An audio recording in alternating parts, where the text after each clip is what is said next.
नमस्कार दोस्तों, आज मैं आपके लिए सोमवती अमावस्या से जुड़ी एक सुंदर कथा लेकर आई हूँ। सोमवती अमावस्या से संबंधित अनेक कथाएं प्रचलित है। परंपरा है कि सोमवती अमावस्या के दिन इन कथाओं का विधि पूर्वक सुना जाता है। एक गरीब ब्राह्मण परिवार था जिसमें पति पत्नी के अलावा एक पुत्री भी थी। पुत्री धीरे धीरे बड़ी होने लगी। उस लड़की में समय के साथ सभी स्त्रियोचित गुणों का विकास हो रहा था। लड़की सुंदर, संस्कारवान एवं गुणवान भी थी, लेकिन गरीब होने के कारण उसका विवाह नहीं हो पा रहा था। एक दिन ब्राह्मण के घर एक साधु पधारे, जो कि कन्या के सेवा भाव से काफी प्रसन्न हुए। कन्या को लंबी आयु का आशीर्वाद देते हुए साधु ने कहा कि कन्या की हथेली में विवाह रेखा योग्य नहीं है। ब्राह्मण दंपति ने साधु से उपाय पूछा कि कन्या ऐसा क्या करे कि उसके हाथ में विवाह योग्य बन जाए।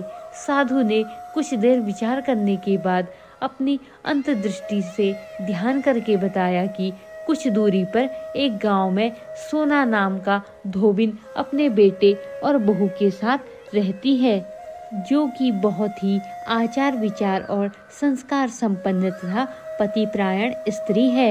यदि यह कन्या उसकी सेवा करे और वह महिला इसकी शादी में अपने मांग का सिंदूर लगा दे, उसके बाद इस कन्या का विवाह हो तो इस कन्या का वैद्य योग मिट सकता है।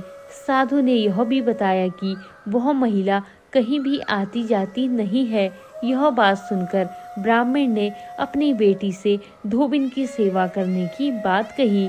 कन्या सुबह ही उठकर सोना धोबिन के घर जाकर सफाई और अन्य कार्य करके अपने घर वापस आ जाती। सोना धोबिन अपनी बहू से पूछती है कि तुम तो सुबह सुबह उठकर सारे काम कर लेती हो और पता भी नहीं चलता। बहू ने कहा कि माँ जी, मैंने तो सोचा कि आप ही सुबह उठकर सारे काम खुद ही खत्म कर लेती हैं। मैं तो देरी से उठती हूँ। इस पर दोनों सास बहू निगरानी करने लगी कि कौन है जो तड़के ही घर का सारा काम करके चला जाता है। कई दिनों के बाद धोबिन ने देखा कि एक कन्या मुंह अंधेरे घर में आती है और सारा काम करने के बाद चली जाती है। जब वह जाने लगी तो सोना धोबिन उसके पैर पर गिर पड़ी। पूछने लगी कि आप कौन हैं और इस तरह छुपकर मेरे घर की चाकरी क्यों करती हैं। तब कन्या ने साधु द्वारा कही गई सारी बात बताई। सोना धोबिन पतिपरायण थी, उसमें तेज था, वह तैयार हो गई। सोना धोबिन के पति थोड़ा अस्वस्थ थे।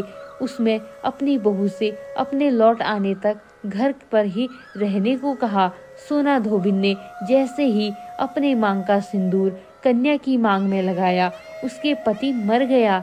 उसे इस बात का पता चल गया। वह घर से निर्जला ही चली थी, यह सोचकर कि रास्ते में कहीं पीपल का पेड़ मिलेगा तो उसे भौरी देकर और उसकी परिक्रमा करके ही जल ग्रहण करेगी। उस दिन सोमवती अमावस्या थी। ब्राह्मण के घर मिले पुए पकवान की जगह उसने ईंट के टुकड़ों से 108 बार भौरी देकर 108 बार पीपल के पेड़ की परिक्रमा की और उसके बाद जल ग्रहण किया। ऐसा करते ही उसके पति के मुर्दा शरीर में कंपन होने लगा। इसके बाद वे सुखी जीवन जीने लगे। धन्यवाद।